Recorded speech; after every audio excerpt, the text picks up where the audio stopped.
You're the owner of a small business, which means you're also the tech guy, and HR, and personal assistant, and head honcho, and intern. You could use another pair of hands, like the experts you'll find at Verizon Small Business Days, April 21st through 27th. Get a free tech check, special deals, and more. Call 1-800-483-4428 or visit verizon.com/smallbusiness to book your appointment. Verizon Business.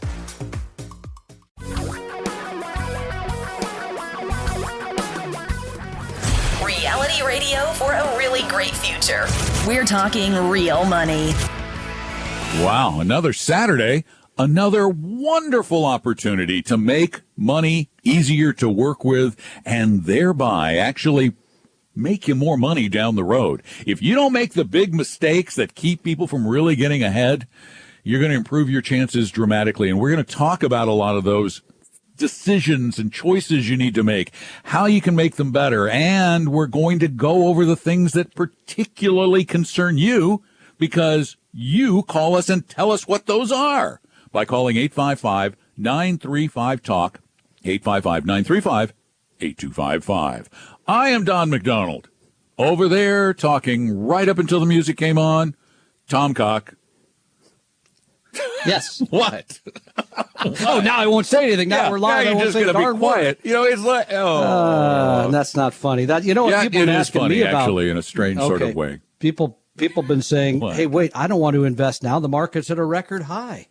Why would I want to put my money in now? That's crazy. You don't put things in after they've gone way up, right? Although investor behavior would suggest otherwise, because we've seen it over and over and over. The S&P 500, yeah, that's at a record high. The Nasdaq, record high. pretty much. I think I heard your podcast talking about that a day or two ago. But but you know what, Tom? The vision, the blinders are on. When you say the market, it's not the market. The Nasdaq is not the market. The Dow is certainly not the market, and the S&P 500 is not even the market.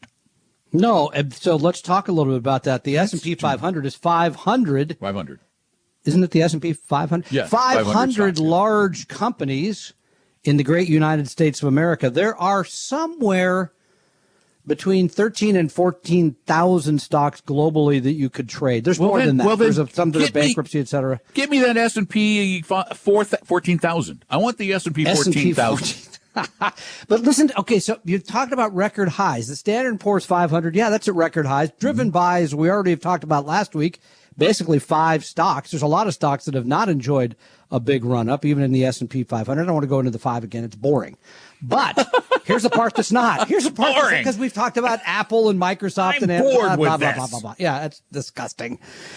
How about owning some small companies that you don't know? Well, you might know some of them because Domino's, I think, is still a small cap company, et cetera. But you know when small companies reach their new market high? No, I do not know. Well, I do know that because you told me, but go ahead. You can tell everyone. It was 2.5 years ago, January 2018. Value stocks. A little before that. I mean, the beaten down. There's all kinds of the market that are not trading at all-time highs. So what should you be doing as an investor? Should you be buying the S&P 500 that has gone rocketing up faster than what's that company that Tesla runs? Or should you Tesla, there's another one that's ridiculous. Or should you buy the things that have not gone rocketing up like Boeing spacecraft? And I don't want to pick up Boeing, but should you be buying the ones that haven't gone up as fast as the other ones? Do you want me to answer that? Yes, you should. Just throwing it out there. It's you rhetorical. should, and that's one of the problems we have. We only want to buy those things that are going up. Well, there's a little problem with the word Wait a minute. I'm going to stop you there. Gone. I know. I was just getting there. That are going up. I said there's a problem with the concept are going. It's have gone. Whatever is happening is not it's was. And whatever goes from now forward is only might be. You don't know what the S&P 500 is going to do tomorrow. You don't know what the Nasdaq is going to do tomorrow. But what do you want to do? You want to buy more of the things that have recently gone down and less of the things that have recently gone up. And that's why it's so important to own everything and then just rebalance so that you're buying low and then doing a little bit of selling high. Yeah, let's give you some of those numbers year to date, which is still a relatively short period of time, 6, 7, almost 8 months now. The S&P 500, I was getting close. Getting long, the S&P 500, that has it. I mean, it's already had a decent year. It's up over 6%, about 6.5%. But small companies down 10, REITs down 14. We want to talk more about real estate later. International small cap value, 15.5 decline. Yeah, I was going to say, how about down 15.5? Yeah, down. Pardon me, down. And how about those things that you can't make any money at because interest rates are so low, called bonds? Fixed income? I bet they're up. Intermediate term bonds, up 10.1% year to date. Can't make any money in bonds. When we come back, I really want to comment on the bond thing again because we've been hearing this story for 10 years now that bonds could never make any money again. 855-935-TALK is our number. We've got lines open for you right now. Call. Tom and Don are talking real money.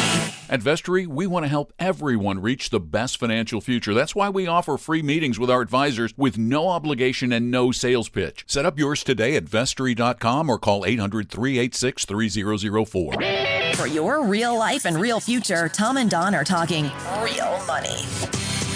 Are you trying to figure out where the heck to put your money to do what you need it to do to get where you need to be in the future? Well, you should be calling us to get that help.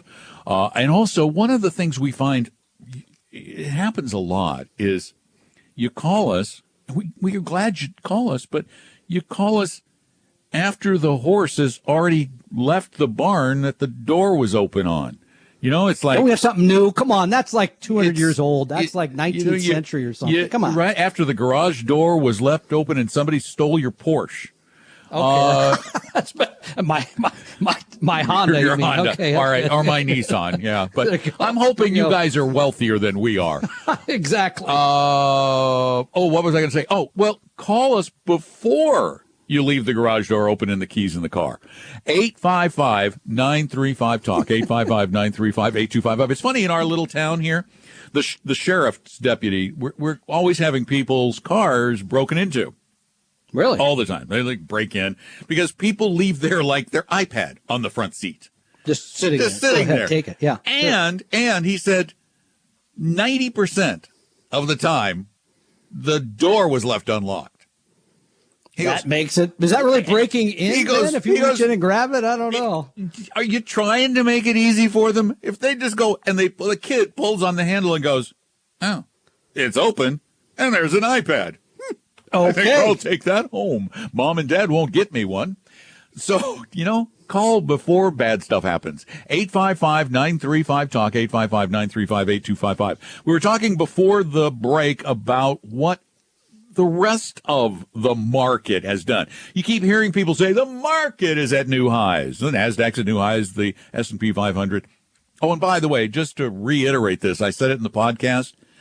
Yes. Do you realize that the NASDAQ hit a record high in the 90s? Actually, it hit it right at the beginning of January 2000.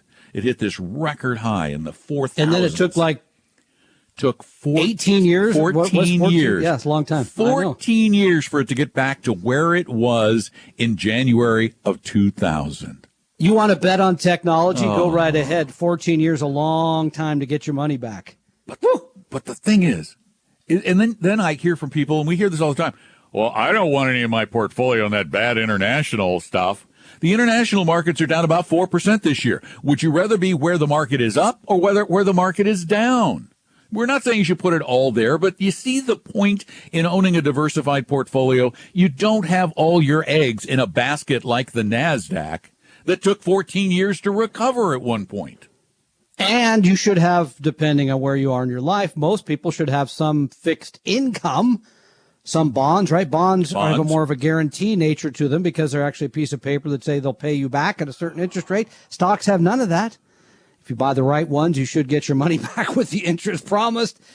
So bonds have been more stable. But bonds can't make you any money because interest rates are so low. everybody's complaining about bonds. We've heard nonstop complaints about bonds for years now. Why do I have bonds in my portfolio? What are those stupid bonds doing there? Interest rates are just going to go up. We heard this 5 years ago. Interest rates are just going to go up from here. They can't go any. They have to go up. They can't go any lower. So, Tom, what did the bond market do this year again? How much this year is it again, up? I mentioned the Dimensional Funds Intermediate Term Bond Fund, DFIGX, up over 10. But, we recommend for people that are going to be do-it-yourselfers, you can use VT Wax for a stock portfolio. Holds about 9,000 global portfolio of stocks. It's up 1.8%. And then the Vanguard Total Bond, wow, that's up 7.5% year to date. Now, not the reason to buy it, but no, that's not a good reason to buy it. But here's something really, really interesting. We have been hearing since the early parts of the 2010s that bond prices have to fall. Well, let me just look back to 2010. In 2010, the Vanguard Total Bond Index went up 6.5%. It can only do that through falling interest rates, by the way. Bonds do not appreciate. They don't. They don't become more valuable except through falling interest rates. In 2010, up 6.5%. In 2011, up 7.5%. In 2012, total return of 4%. I'm sorry, these are total returns. 2013, down 2%, which means you lost about 5% total because you lost, because the income that you didn't get. 2014, no, you lost 2% total, but the value of the portfolio went down about 5%. 2014, up 5%. 2015, up fractionally. 2016, up 2.5%. 2017, 3.5%. 2018, a little bit of a loss. 2019, last year, 9% total return. So over the last 2 years, over 16% for a boring bond fund. And again, that's not the reason to own bonds. The reason to own bonds is for the stability of your portfolio. Stocks give it the upward motion. Stocks make it the money. Bonds keep the money, especially in retirement when you want to have a solid base you could draw from should stocks go down dramatically, which could happen anytime. We don't know when that's coming. I mean, we're with you. We do not believe. Oh, are we ever? We are really with you. No, but we don't believe that interest rates can fall a lot farther. They're at zero. Well, they don't need to for me because I just got my refi done. So that's true. At a very low rate. And just to show you hate to brag, how but blasted competitive the two of us are, I closed on my refinance a month ago. And I thought, I did so well. I got 2.75%. Tom just closed on his 2 days ago. Yeah. And what did you get? 2.47. Oh, he's a brat. I mean, but think big picture. In our lifetimes. 2.47. Think about, it's ridiculously cheap money. Yeah. Really, it is. Either one, by the way, is fine because a few basis points is not going to change your life. I mean, it's crazy inexpensive. We'll talk more. I want to talk more about the real estate market because it's very weird right now. And mortgage rates are there's some really weird things going on with mortgage rates you got to pay attention to if you're out shopping for a loan.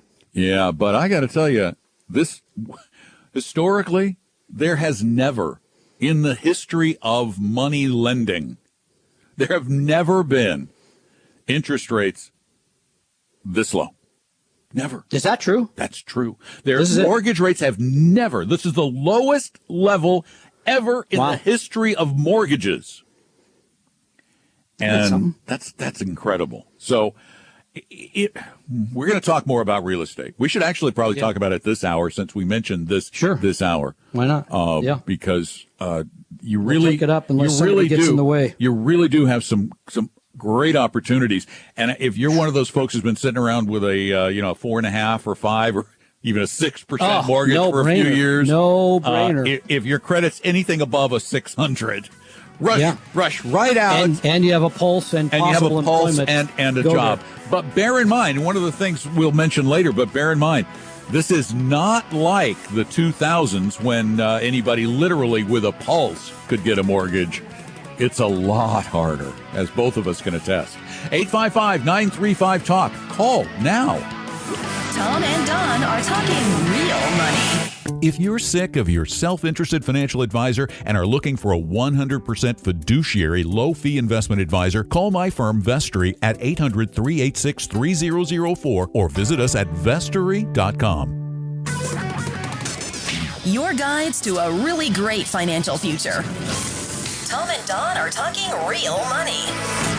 Once again, the number 855-935-TALK, 855-935-8255, and we would absolutely love to try and help you deal with money better. I'm looking at a chart going back to the year 1900 for mortgage rates in the United States.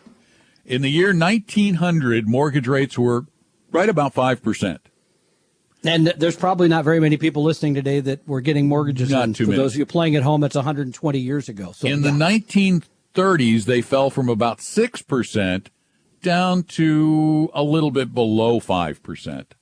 Wow. By World War II, they were down in the 4.5% range. And until today, that was as low as they'd ever been. Wow, so this is it. Wow. This is okay, but here's something to pay attention to. There's some variance from what I can read out there. There's been some weird things with Fannie and Freddie around tacking on money, tacking on basis points for refinances. There's been some variance around just rates. There was a piece in the Wall Street Journal yesterday that was talking about somebody's client trying to find a 30-year fixed. One borrower offered 3.25, another 5. What? So you got to be careful. Yeah, I mean, what you really want to do is find an independent broker. I mean, you're going to get a better deal with somebody who's out there shopping for you because there's some stuff going on out there that may be hard to explain. And this is something you and I have talked about off the air. Real estate in general. I would not be running out to buy a home because rates were low. No. That would not be the reason to do it. No, but there are people doing that. Buying, if it's your business and you're buying investment real estate and you can get good rates, yeah, okay. Add to your portfolio if it's your business. But your home should not be considered an investment. If it works out that you make money on it, hey, gravy. But isn't it the biggest investment you'll ever make? Yeah. No, it's the biggest purchase you'll ever make, probably. Unless you buy a business. Never seen me at Costco, so yeah, that's true. That like 16 cart train. He brings these bungee cords and just puts the carts together. Put the dog food on that one. Yeah. So, no, the thing is, it should be for lifestyle reasons. This is something that does come up often. You're right. If it's a business, great. Mm-hmm. But it wouldn't go out and buy something. And by the way, I still think real estate, in my heart of hearts, is going to be in for a couple of tough years because I think you'll find people that can't pay their mortgages in time. But we'll see. We're going to see. I think that there are some segments of the real estate market, but I hate predicting the future. But something interesting. We had an interesting conversation in my house today. My an argument over the grilled cheese? Yeah, no, I didn't have any cheese. I didn't buy any. You told me you were making grilled cheese. I thought I had some. I looked in the fridge. Somebody ate the cheese. Just put a piece of bread. So really, I wrote a note. I says, "Who ate my cheese? Who ate my cheese?" How'd that go over? Yeah, it's like they went, "Oh, book." Never mind. I love that. Anyway, we were having a conversation. My youngest daughter, after she quit teaching to pursue acting. It's not over. She's not that. I know. Why She's laughing? still pursuing acting, but nobody's pursuing acting right now. Everybody's at home. No, exactly. So. She moved into our garage apartment. Yeah. Save money, like a lot of kids. She stole the cheese, is what you're saying. Who stole my cheese? I mean, when I go under the cabinets and I look for a pen, I go, "Oh, Tori probably took that." Yeah, because she does. Oh yeah, I took that. Thank you. But anyway, what I was going to say is she's been because we're going to move soon, and so she's been looking at apartments, and apartments in Orlando are decent apartments, like $1,400 a month. And she doesn't make that much money. She's now working for a tutoring company, but she doesn't make that much money. And we were looking, her brother lives in St. Augustine, Florida, and we were looking at houses there. That's on the Panhandle. No, that's on the up near Jacksonville on the East Coast. I consider, okay. The oldest A long way. city in America. All right. 500 There's that years many old. old people there? 500 years old. Oh, I thought referred anyway, to the average age. She was looking at houses, and at today's mortgage rates, she could buy a small starter home for $750 a month because these rates are so low. Wait, but wait, is that place nearby? It's called Disney. You have to have the dwarfs and the Snow White Quilter. What's the deal with that? Yeah. No, I don't know what that one costs. We have to do something about your internet. For those of you who noticed that is Tom's internet connection. It goes every once in a while. We'll fix that. We'll be right back.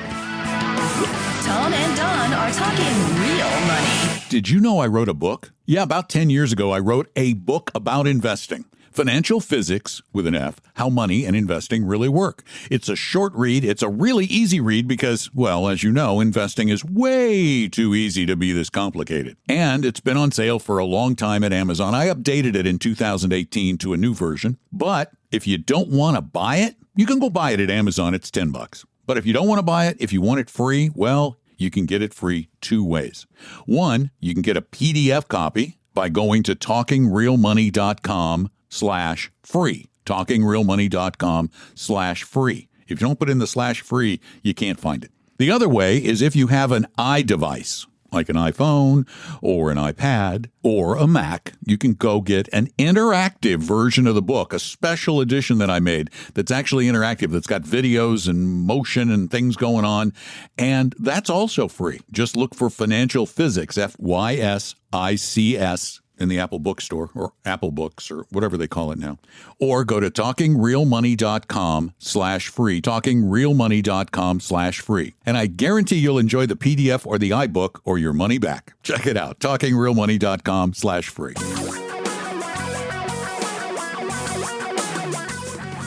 Reality radio for a really great future. We're talking real money. Well, Tom is less robotic now, so things are looking up. Give us a call at 855-935-TALK, 855-935-8255. We're talking a little bit about interest rates. We've talked a lot about interest rates right now, and interest rates are literally at the lowest level ever. And I'm not just talking about mortgages. Right now, the 10-year Treasury yield. This is a 10-year U.S. government You're bond. giving your money to the government. They're going to pay your principal back in 10 years. And how much interest? 0.65%. Wow. That's like half of 1%. 0.65%. No real reason to do that. I looked back at the history of 10-year Treasury yields back to the year, get this, 1790. 1790. That's a long time ago. The only time they have been close to this low was just after World War II in 1945, when they dipped below 2% for the first time ever. Which doesn't make sense because we borrowed a lot of money for the war. Well, but, okay. Wait a minute. We are now reaching levels of debt in the United States. That's true. That are comparable to the level of to debt. the GDP. Yeah. When you compare it to the reduced, see, they're playing with numbers a little bit. They're saying right now our debt exceeds GDP, but that's only the new reduced GDP of the COVID economy. But there is an interesting similarity, though, between the yields back then when we had a phenomenal amount of debt in the 40s. Yep. Phenomenal. And we have a phenomenal amount of debt in the 20-teens. There's an interesting commonality between those two periods. Which sovereign debt on the planet was considered the safest in the 1940s? Name a country that had name the country that probably was the only one with really safe debt in the entire world. That's a no-brainer. We're going with the United States on this. Exactly. Let's do it again. Let's do it again today. And let's talk about the country that has the ability to fund a global debt desire, the needs for global debt. There's nobody competing with us yet. There may be someday, but the reason our rates are low, it's supply and demand, it's competition. And right now, U.S. dollars, despite their reduced value, because of the size of our economy, are still considered to be the safe place to hang out. They are. I feel bad with all the debt, though, and I keep asking my grandsons if it's okay, and they said yes. So, well, as long as Grandpa gives them ice cream. Here, all right. I'll trade you ice cream for another $1 trillion. Exactly. Trillion. Can I spend your retirement? Chocolate? Yeah. $1.5 trillion for chocolate? Well, Come on. Grandpa, can I have the swirl kind? If I can have the swirl $2 kind, trillion. then yeah, you can have all the debt you want. Sprinkles? Please, Grandpa, I need sprinkles. Throw that in there. It's 2.5. Give me sprinkles. Where was I going with that? Oh, I was telling you were where I was talking going about with that. interest rates. You're talking about yield. I had a point. I was going somewhere. I know. So with rates at 0.65, people who need income from their investments are now starting to do dumb things. Dumb. No, they're not starting. They've always done them, but they're doing them more. Yeah. And there's a website called Yield Street. And Yield Street is offering people, get this, their Yield Street Prism Fund. You can get Is it that as with an S? Prison, not prison. Yeah. Well, they're actually they are being investigated. So I know. So, okay. Anyway, the Yield Street Prism Fund. Guess what its yield is? It's net yield to shareholders. 7%. I have no idea. 7%. That just doesn't. When people tell me things like that, I think, well, then the whole world would give you all their money if it was safe and you're getting 7. Why would I put it in government? But give me more of that. And their gross yield is 9.5%. How are they doing that? Their annual management fee and administrative expense is 1.5% a year. And great racket. Here's how they're doing it. What is in their portfolio? Get this. Okay, one of the things is real estate. That's pretty normal. Okay, real estate. Yeah. Real estate's about 12% of the portfolio, yielding about 12% or 9%, almost 9%. Okay? Then they have lawsuits. They're buying lawsuits. Then they lend to private businesses, and finally, they claim they're getting an 8.25% yield from art. What about shipbreaking? Art. They're not doing any shipbreaking, but they're doing art. Not in this pool. There are other pools that have shipbreaking. We'll get to that in a minute. 855-935-TALK. Tom and Don are talking real money. At Vestory, we want to help everyone reach the best financial future. That's why we offer free meetings with our advisors with no obligation and no sales pitch. Set up yours today at Vestory.com or call 800-386-3004. For your real life and real future, Tom and Don are talking real money. Tom, it's okay. No, really, no. You could wait. No, you can come back. I'm serious. People will call. Really, don't let it hurt your feelings. Really, it's gonna be. Oh no, he left. No, come back, please. Can you hear me on the radio, Tom? Can you hear me, Major Tom? Can you hear me? Wait a minute, Major. I took a reduction in rank. What the heck happened? No. That was your dad that was the colonel. Oh. You have always been Major Tom to me. You will always be Major Tom to me. You don't put me in a can of spam and send me around the moon. Don't let your feelings get hurt by the lack of calls. Right. There's no telling why people call. When you're on by yourself, I know. The People, never they stop do. I don't understand it. It's like, and then I show up, make a rare appearance. Here's what. Okay. And then Tom, plug your ears for a minute. Plug your ears. All right. Here's what I tell Tom. Here's why I tell him they don't call, because they're so interested in hearing what he has to say that they don't. That's a good one. They don't want to interrupt the conversation. So let's let him believe that, shall we? So give him a call and make him feel better at 855-935-TALK. 855-935-8255. You okay, Tommy? Major Tom? Okay, I feel better now. Thanks. All right, good. I want to figure something out, though. I'm trying to figure out all this eclectic stuff. How do you get an 8.25% yield out of a painting? You scrape some of the paint off it. You cut off around the edges. Doesn't that reduce its value? And get this, their portfolio, how diversified do you think their art portfolio is? They have 5 pieces? They have 13 blue chip artworks. 13, pardon me. 13. So I'm assuming the yield comes from people it's in a gallery somewhere. They're getting paid for viewing it or something. No. Yes. No, I don't know. You don't. They don't get paid for. I don't understand it. I guess it has something. I don't know. I'll never know. It's odd. But that's the problem. You don't understand these things. I don't understand them.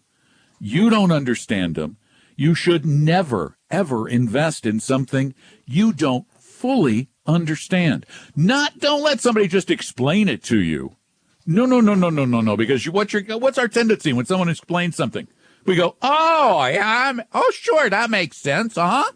No. If you don't understand the concept completely and thoroughly, don't invest in it. And then you'll ask, I know, because I hear this question all the time, Tom, how do I generate an income from my portfolio then if bonds don't yield anything? Well, you could do it through distributions from stocks. How do I make that happen, Tom? Well, you just turn on the dividends. In other words, it's like 60% of stocks pay a dividend of some kind, right? Yeah. If you're a shareholder, you get some part of the earnings of the company. I think in a globally diversified portfolio, it's a little over 2% a year, something like that. On average. Funny, I was just looking that up. Yeah, I mean, you could own stocks with much higher paying dividends. The yield on Vanguard Total World Stock Index, 2.04. 2.04. Okay, I was close. Yeah. Close. So you would simply have them, instead of reinvesting those dividends, send the cash to you. But what if I need more than 2% a year? Well, okay, here's another idea. You could draw down some of your portfolio over time, a moderate amount, or you could rebalance your portfolio like people did, hopefully this spring. We did for our clients, sell the bonds that had gone up, put some of that in your pocket, buy some of the stocks that have gone down. You could do it that way. There's a lot of ways. You don't have to have bonds that are paying 5% to get 5% from your portfolio. Let's put it that way. Because, for example, the Vanguard Total Bond Index has a yield of about 2.3%. So if you have a 60-40 portfolio, your portfolio is yielding overall about 2.15%. That you're getting that in dividends or interest. Now all you have to do to get to that 5% is peel off 3% of past gains. See, don't think of it as peeling off principal. Think of it as spending gains you received and banked in the past. Because when your portfolio was growing in other years, it's not growing a lot this year, but when it grew in other years, you were banking that growth for the purpose of future income. You have to change your mindset. Your mindset is really important in all of this. One, your portfolio needs to be looked at as one entity, not separate little pieces and parts. Your portfolio is one living, breathing, money-making creature. And then you take. It just sounded funny the way you said that. Well, it's an organism. Living, breathing, money-making creature feature.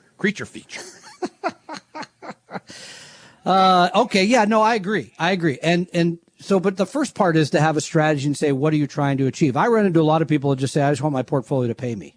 Well, how much? How much do you need? Where is it? What is it supplying? I mean, it's like people just buy annuities because they can. No. Well, do you need an annuity? No, annuity? they buy annuities because they want some semblance of certainty.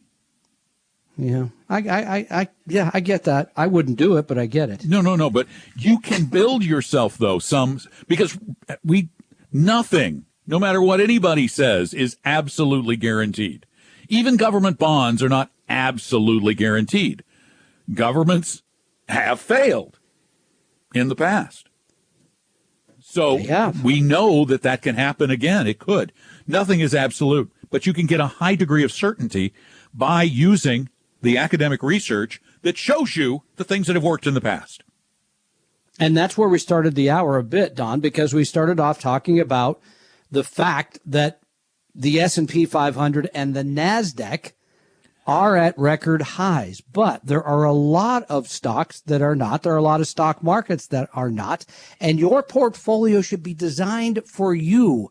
What rate of return you need, how much risk you're willing to take, how soon you need the money, and how much volatility you're willing to accept has nothing to do with the current situation, the election, the economy, the virus. That's simply the background. And let me just throw in one little caveat to all of that, a little disclaimer, a little asterisk. Yeah, how much you want has to be within reason. Yeah. Well, yeah. A lot of people go, a lot of people say, I want 20% per year. Risk. Yeah. Yeah. And I don't want any risk. Matter of fact, I was talking to my daughter's best friend today. She goes, does your dad know financial advisors? And Tori goes, my dad is a financial advisor. Oh, can I hire him? I said, she can't afford me. She's 25. Today she could because no one's calling you, so it'd be very true. Inexpensive. But she was asking Tori questions, and Tori goes, she hands the phone to me. She goes, here, ask my dad. It. And she goes, so she was setting up an Acorns account. Nice. Which is a great place to start. Yeah, so that's what I told her. It's a good place to start. She goes, well, but what am I? She goes, am I somebody who can take a lot of risk and is going to leave this alone for a long time? I said, yes.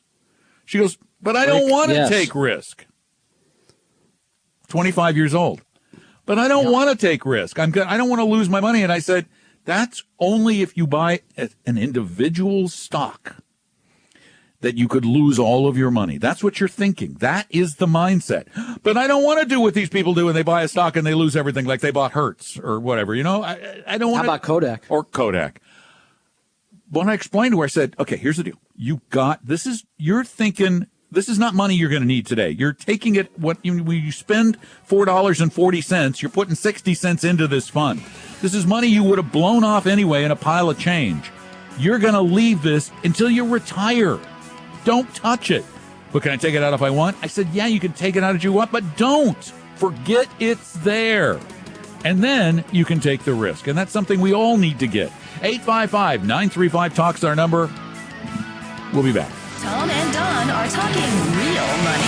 If you're sick of your self-interested financial advisor and are looking for a 100% fiduciary low-fee investment advisor, call my firm Vestory at 800-386-3004 or visit us at vestory.com. Your guides to a really great financial future. Tom and Don are talking real money. And this coming Wednesday is class time, the 26th of August at 8 a.m. Pacific time. Tom and Rick Gregorick, and I'll be there too because I'll be moderating, are going to tell you about retirement and beyond, the critical financial and legal steps you need to take for life and death. It's a Zoom seminar. It's free. It's a class. Just go to talkingrealmoney.com to sign up. That the information provided on Talking Real Money is for educational and hopefully enjoyable purposes only. Providing personalized financial planning or investing advice takes time, so please consult with a really good fee-only fiduciary investment, tax, or legal advisor. We know a good one. Investing must always involve risk. In other words, you can and probably will lose money at times. Also, as much as you want it, no one can accurately and consistently predict the future. So past performance doesn't tell you a darn thing about what the future will bring. Unlike many other programs that say something similar, Talking Real Money is not trying to get you to buy or sell any financial products or securities. Instead, the program is provided as a public service by Vestory, a fee-only registered investment advisor. Thanks for listening, and please visit talkingrealmoney.com for more information and disclosures. That's a wrap.